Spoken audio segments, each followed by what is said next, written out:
to see it now empty, and I've seen it better. Other people would have said to me, it's your second home. It's a very good ground to be, a very good place to be. Just the place has just been an absolute roller coaster, but the best roller coaster that I'm so glad I got on. A wonderful place with wonderful memories and wonderful people.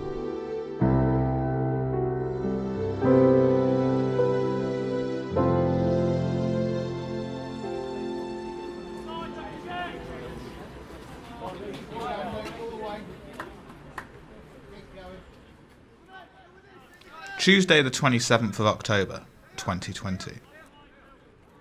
A typical match day under the lights for Treyew City Football Club.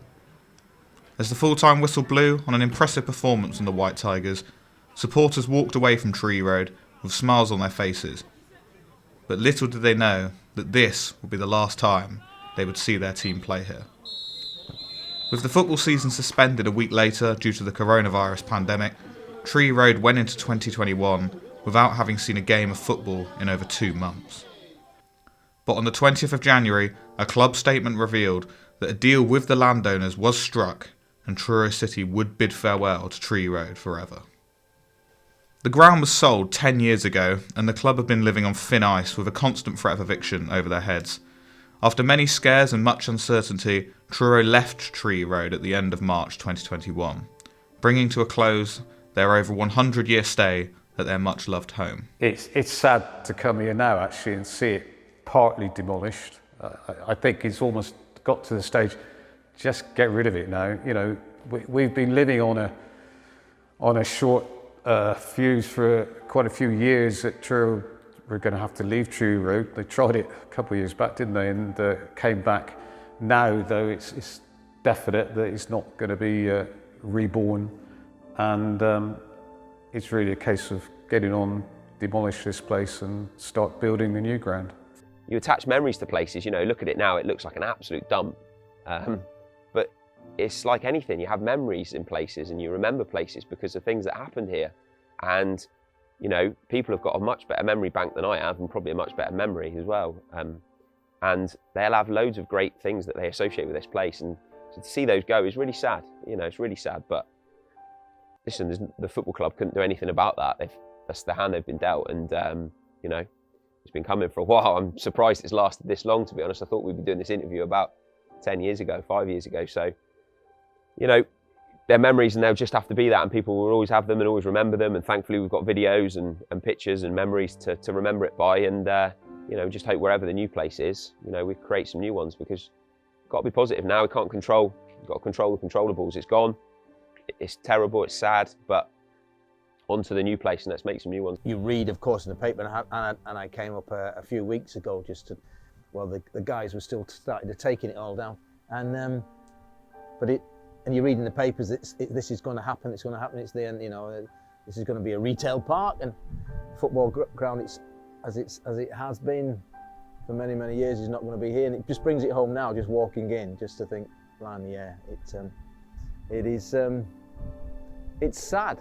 It really is sad. And if they could talk, these stands and things, and the pitch and the club and even these dugouts, you know, they'll be feeling very sad. They really would. It's yeah, many memories, but a sad time.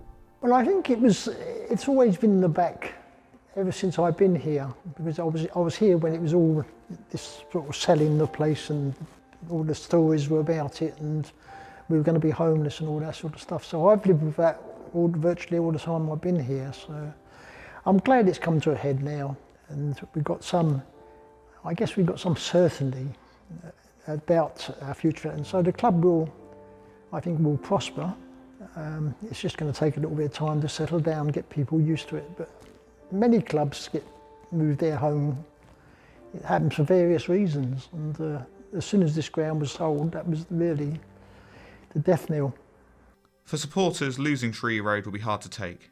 This has been a place they've come for decades, and driving past without it there will just not feel right.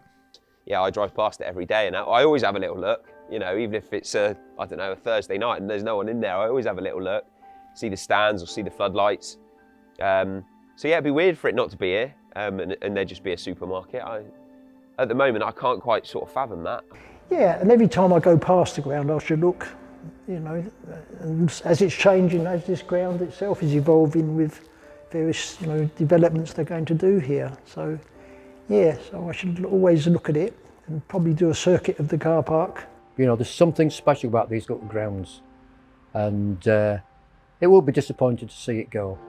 But it is nice to have a little wander around.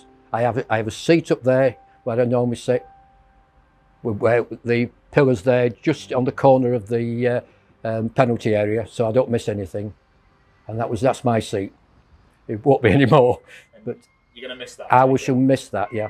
It took me a while to sort out which seat I was, but that was mine. I hope something stays. I don't know what, but I hope some little piece of it remains, that, you know, you can always come up here and you end up going and buying your 6-pack of, I don't know, crumpets, and you look around and you go, that was still here. That was here when I was here. That'd be nice. At every football ground, there are memorable games, and Treyew Road was no different for that, with some matches being simply unforgettable.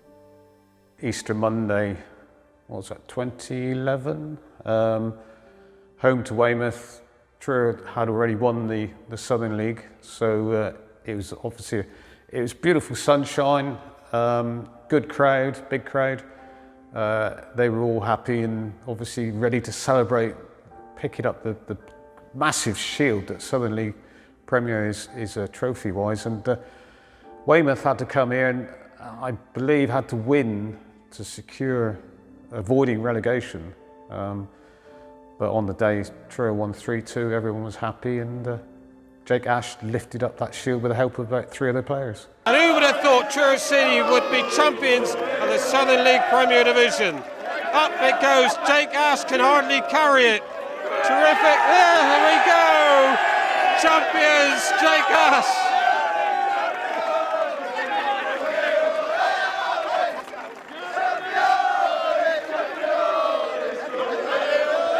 Yeah, I remember lifting the trophy down there, and I remember feeling really intimidated by it beforehand, because I've never been the strongest, and I looked at it and thought, that is absolutely massive. And adrenaline got me through. I'd like to think I just about got it up, but I was glad I think it was Marcus or Barry McConnell sort of giving me a helping hand.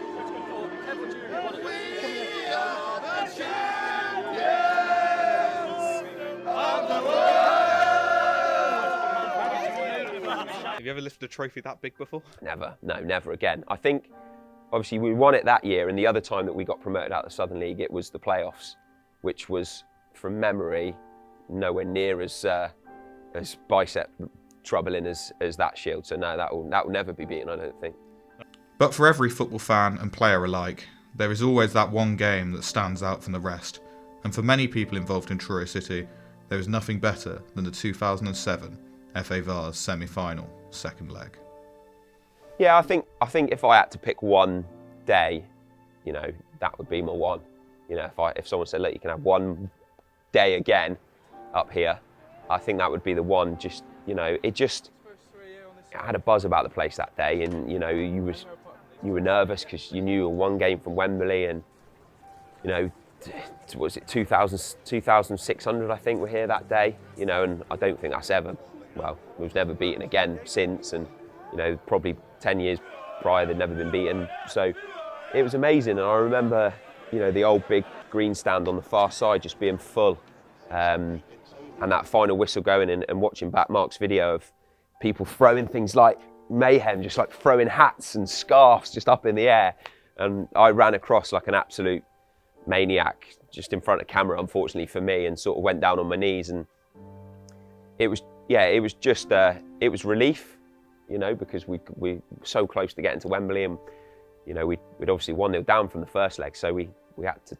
have a good performance that day to get through. So there was a lot of relief, a lot of excitement, and yeah, it was just such a buzz. I had people here, you know, that really mattered to me watching, and knew that you wanted to do it for them as well. So it was a really powerful day, and I remember afterwards we all went into town afterwards, and kind of it started to seep in what we'd achieved, and yeah, I get emotional now just thinking about it. It was an amazing day, amazing. I can only say what the guys, you know, and Jakey said about it, the atmosphere and the experience and things that went with it. And that's what you're in football for, you know, that for those big days, for those big crowds and the excitement that comes with it. That's what we do it. And for the 40 odd games beforehand, that maybe the mundane games, you know, maybe the run of the mill, the league games and things. But that's why we're in the football, to have everybody wants and have a taste of those special days, and that certainly was one here at the football club.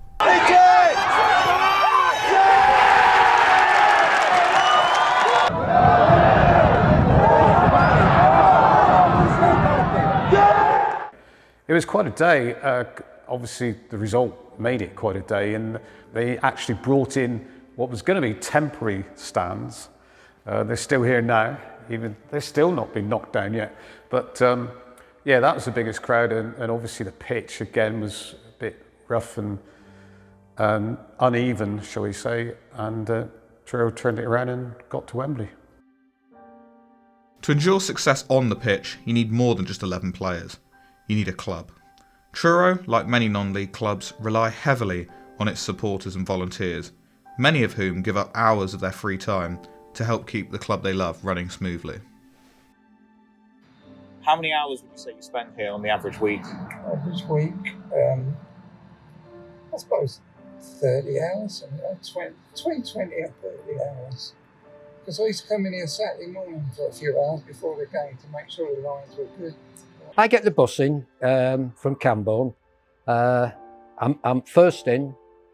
First thing is get the kettle on, because everybody else comes in afterwards want the warm kettle for the coffee. And then have a wander around and then say, right, take the coffee and go and do some work.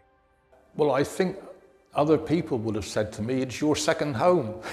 And I think probably a lot of people would say that. I used to spend hours and hours up here because there was just one groundsman, and he had an old tractor and he used to cut the grass. He had a couple of young sons who used to come along, and there was himself and another one.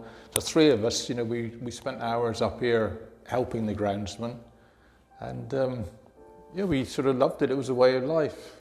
At the end of the day, football is all about the supporters and the people you meet. Treyew Road certainly had that, forming friendships that last a lifetime. It's probably the supporters that make it. I mean, since I've been doing that round, I've got to know so many people, and there is so many nice people that come and watch Treyew Road. It's really refreshing. I stand here by the hut here, and almost everybody walks by and says hello. This is a very great meeting place. You meet people who have the same attitude as you towards, you know, sport and stuff like that. So it's a very good ground to be, a very good place to be. It's very much a bonding place. A huge part of Truro City in my heart here, and it just fell in love with the place, and the players that you come and meet throughout, you know, that you're still in touch with, and the Truro City place itself has brought all that together. I've got lots and lots of friends who purely because it's from Truro City, and you can want to speak them up and respect for each other, but it's purely because of Truro City, and some great times here. Great times here. Of course, there's been some great people here, some great people. Yeah, of course. I mean, we've had a common interest, and it's been excellent. I think the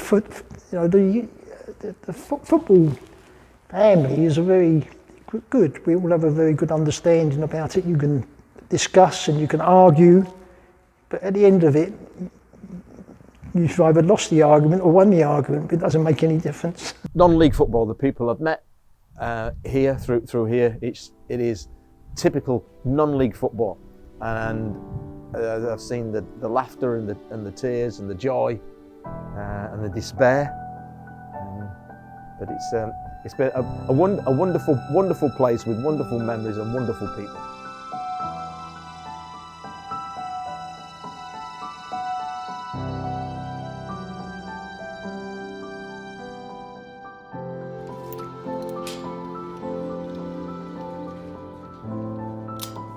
It's a special place, and you know, I'll never forget some of the things that happened up here. I loved it.